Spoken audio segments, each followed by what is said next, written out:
Hello, this is chase.palagi. Thank you for tuning into my channel, and today I want to have a look at the Benchmade 710 exclusive by KnifeWorks. Okay, now this is a very iconic knife, so this isn't really a review. I just kind of wanted to show you this, and in case you weren't familiar with it, this is just a really cool knife here. Now, You've probably heard of the Benchmade 710. Now, the original one was made with D2 steel. It was kind of black. It had pretty abrupt edges all the way around it. Like I say, it was iconic, kind of a large knife. You might see, old timers, carrying. But they redid this, and what's so neat about it is instead of the D2 steel, it is now an M390. Now, for those of you who aren't familiar with M390, if I could have one steel for a folding knife, that's probably what it would be. It takes an extremely fine edge. It's a very homogeneous powder metalurgic steel that holds an edge pretty much like none other.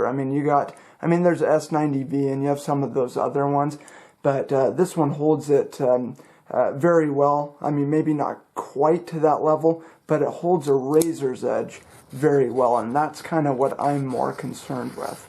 So as far as steels are concerned, this is probably at the top of my list.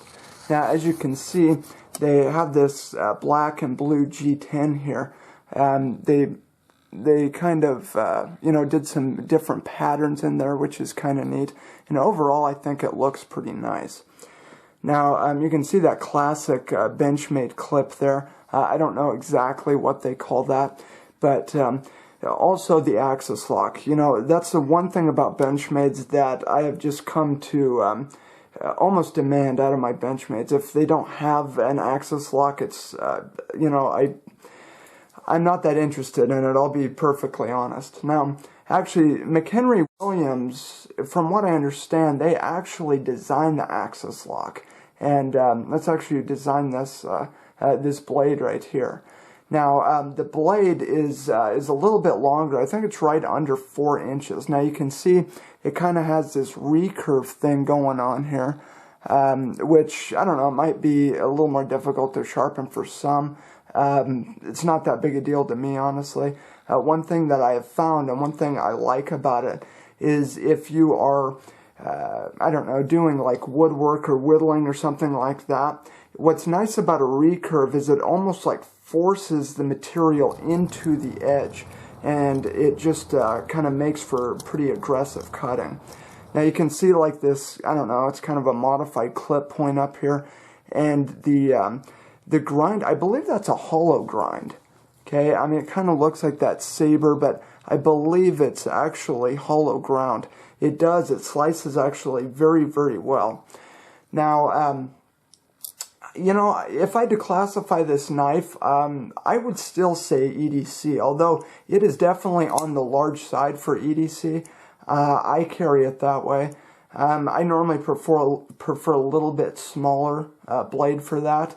I think some people would even use this for defense.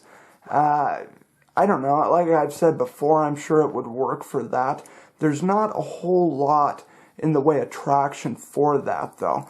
Now you can see up here, they kind of have this, what would look like pretty good jimping. It's not that aggressive, though, to be perfectly honest. If you look on the bottom there, they kind of have that underside, too. Now, it's actually very light, but it's actually very comfortable. But I wouldn't call it, I don't know, it just doesn't have much in the way of traction, I guess. Now, if we look on the bottom here, you can see they kind of went with these blue anodized standoffs there, which I thought was kind of an odd choice. It kind of clashes. It's not the same color blue there. But, I don't know, I guess it's kind of cool in its own way. The pocket clip, it's actually designed as a tip up, as you can see. For left-hand users, it is drilled back here. For those who need to switch the clip around, you can see the lanyard hole right there. But overall, I just wanted to show you guys this blade. I've been pretty excited about it. I've had it for a good while now. It's just never, I've never shown it on camera yet, but anyway, I just wanted to kind of show you that. It's a cool knife if you're looking for something a little bit different, you know, and still want like a classic Benchmade. This might be a cool little option for you. As you can see, the liners are milled out there. You can see that, and that's going to cut down on some weight.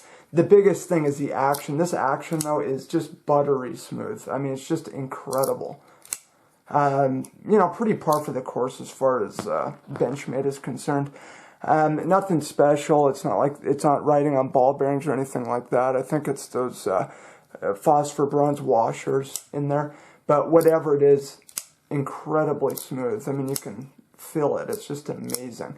And that axis lock is just incredible. The lockup is 100%. There's no movement whatsoever in it with that kind of action.